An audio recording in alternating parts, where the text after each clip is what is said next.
Cody's Caravan, we are in Gridley today. You probably said, I've been driving through the main road and I've been to Gridley. No, you have not been to Gridley. You've got to come into downtown, old downtown Gridley. This is Ruth Ann. Ruth Ann, we were talking about the peach capital of the world. Right here, this cannery whistle would go off 3 times a day to let people, it's time to work, time to take lunch, time to go home. Correct. But this was the peach canning capital of the planet. Well, sort of, yes. They considered that Libby McNeil and Libby in Gridley, California was the largest production of peaches in the world. So, yes, it's a big deal. And they probably at one point had about 4,000 employees. Now, when you grow up in a town that's about a 1,500 population, you know, what do you do, you know, and then you have 4,000 people come in and work for you. But yeah, it was a big deal. We also have prunes in this community. We had almonds. We have, at that point, they had apricots. Don't have apricots and pears. We had all of that too. And grapes. And the thing about Gridley, California is that anything will grow here if you have water. And we do have water. Yeah. And our water table's fairly high here, still, a little bit. So, you know, it's a big deal.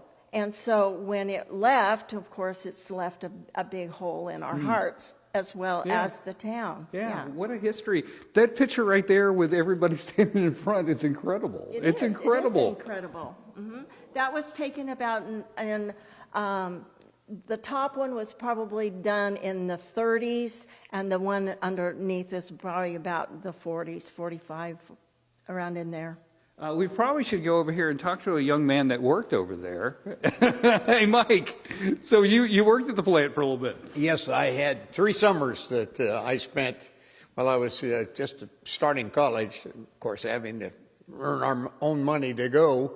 We looked for jobs, and they had a job for me driving forklift at the Libby Cannery. And I worked back in the warehouse, and my job was to take the finished product and move it from place to place, put it on railroad cars to take it across the United States. Yeah. So it was an interesting job, and it was a great experience for me. I bet. Okay, we've been teasing this. That thing on the wall up there. I said, what is that? What was that, Mike? Well, first you have to understand that Gridley had a volunteer fire department. Okay. Now, as volunteers, they had jobs, employment all over the town. And they could be farming, they could be mechanics, they could be whatever. Well, if a fire broke out in the city, there had to be some way to tell those people where to go, where the fire was. So the city had developed a special, I don't understand the mechanics, but it was a design that each one of those discs would be put in a receiver, and that receiver, when they turned it on, would cause the whistle, which was on top of the water tower, to blow. And it would blow certain number of blasts. 1 long, 2 shorts. In fact, this particular fire alarm signal, everybody in the town had this on their wall. I know I did. And for example, if it was 2 longs, then we knew the fire was in the business district and within this, 4 or 5 block area. If it was 3, it was east of the railroad and south of Sycamore Street. And so everybody would hear that, and they would go to the fires. The volunteers would then come to that particular area. And of course, all of us, as I had told you earlier, all of us kids, we had one of these because we could get on our bicycles and get to the fire too and see where the fire was. That is fascinating. Those discs had a ring, so each one of these had a certain number. One long, 5 short, 1 long. If it was 1 long and 6, you knew you had a problem. Yeah. It was Libby's. Oh, okay. Oh, yeah. it was a Libby's Libby. had their own number. Number. 1 long, 6 short. That is so ingenious, so ingenious. Just some of the things that you'll learn at the Gridley Museum. We'll keep showing you around. There's a special family name here. We're going to tell you all about this amazing lady. She bought 3 houses from selling eggs. We'll tell you that story coming up. That's a great tease. Looking forward to that.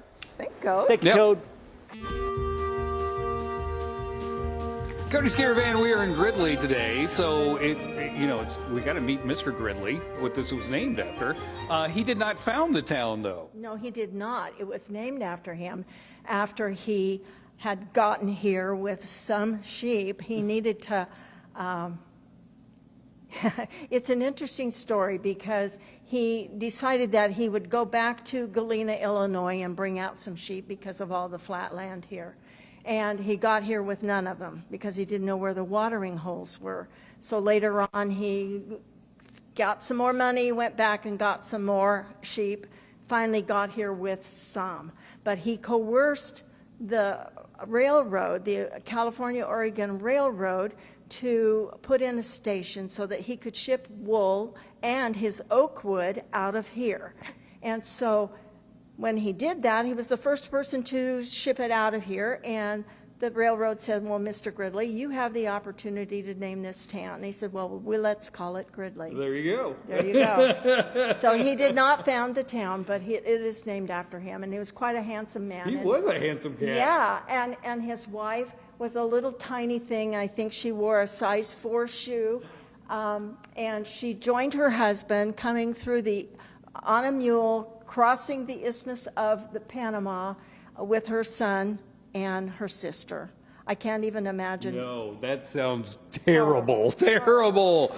Okay, so we've been talking about the lady that bought some houses based on her eggs. It's Mrs. Schaefer.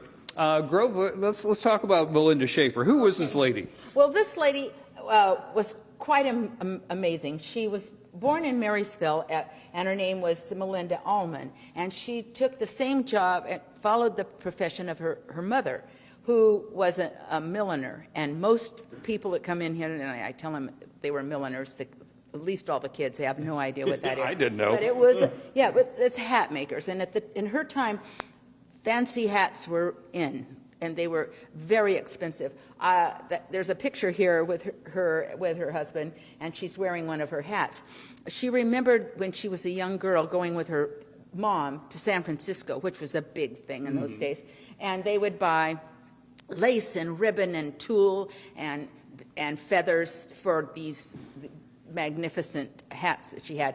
And I looked in the Sears catalog, and hats like the ones that she made sold that were the same price as an entire bedroom set. Wow. I mean, it was very, very ostentatious, and it showed if you were wealthy or not.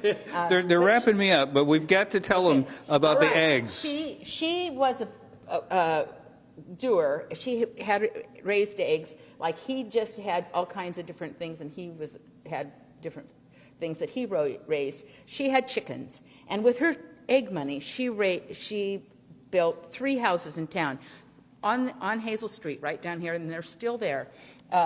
These are pictures of 2 of them, and the next one they cut that was right next to it. With her egg money, she bought those, and they came in from, like, you ordered them from Sears and Roebuck or Montgomery Ward, and it would come to the station, and they'd unload it, and it was a kit, and it was all put together, and yet all 3 houses are still there. That's amazing. Yeah, she was. It's quite a... The egg houses, if you will. Yes. I am telling you, the history here is fascinating. The next story I think we have to tell you is about some famous people that have stopped in this area. That's coming up. Back to you guys. Is the latest chapter on Cody She Stark. bought 3 houses with eggs. 3 houses. Nowadays, you actually 3 could buy a houses house with with eggs. the price of eggs, yeah. Thank you, Cody. All morning long, Cody's been exploring a pretty cool museum, but there is still a lot more to see. So let's check back in with Code. He's in Gridley this morning getting an education. Hi, Code. Indeed, we were in Gridley getting an education. Okay, so we learned that the railroad was big for Gridley. We learned that agriculture, still to this day, is huge for Gridley. But wildlife is really big in this area, Mike. It has been, and it continues to be today. We have about 5 miles from Gridley, the Gray Lodge Wildlife Area, which is hunted and a great place to go to see wildlife. Many of our pictures that we see, you could go out there and see thousands and thousands of birds, January, December, and it's really brought a lot of people to town for the purposes of hunting. Of hunting. Okay, so like the birds, people migrated here, but some really famous people. I mean, correct. really famous people came here to hunt. We have had that opportunity. If you came here to hunt, there were often duck clubs, pheasant clubs all around the area. And there were several of the stars who came. For example, one of the ones that I was familiar with, because he always came to church on Sunday, was Bing Crosby. Bing Crosby. That's right. Bing and his wife and his entourage that came with him, they would attend church because they were here duck hunting. Okay. And so when they were here duck hunting, they would often come in and attend Mass.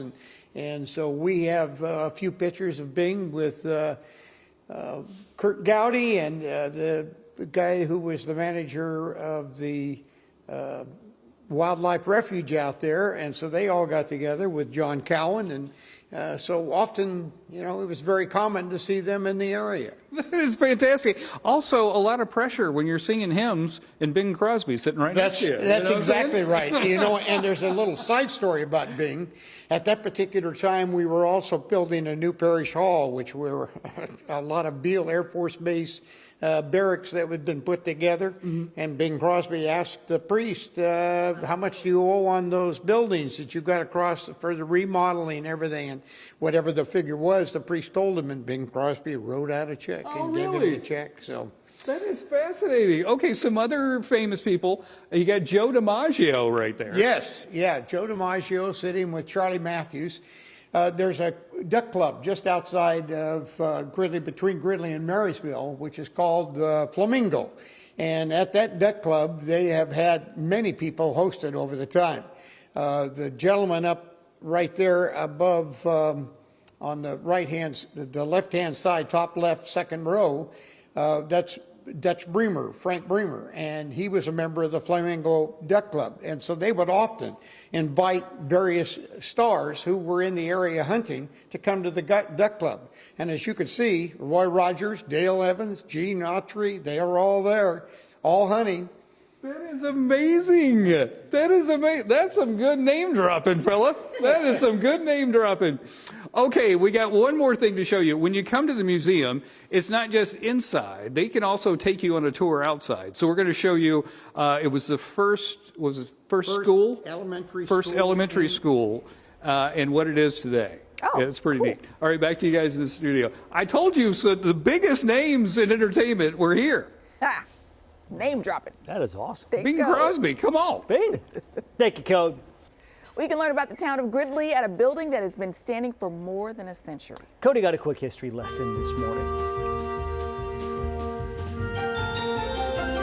So we took you to the Gridley Museum today, but part of the museum is that you can do a walking tour of this historical town. So this building right here, what is this, Ruth Ann? Well, this building is the very first elementary school in Gridley. It was built in 1884. So it was moved here probably in about 1905 when they decided that they had to build a new elementary school.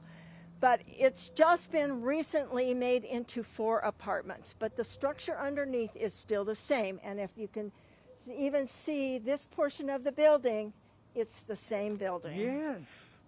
How neat is that? And that just got redone. Yep, That just is so finished. neat. Okay, let's keep walking because this is fascinating. So Gridley was really hopping back in the day. Oh, yes, absolutely, absolutely. There wasn't any, you know, you had to have things self-contained.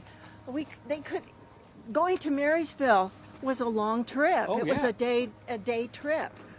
And not everybody could afford to do that. I'm telling you, I have driven on 99 and never come to downtown. Right. I feel so dumb.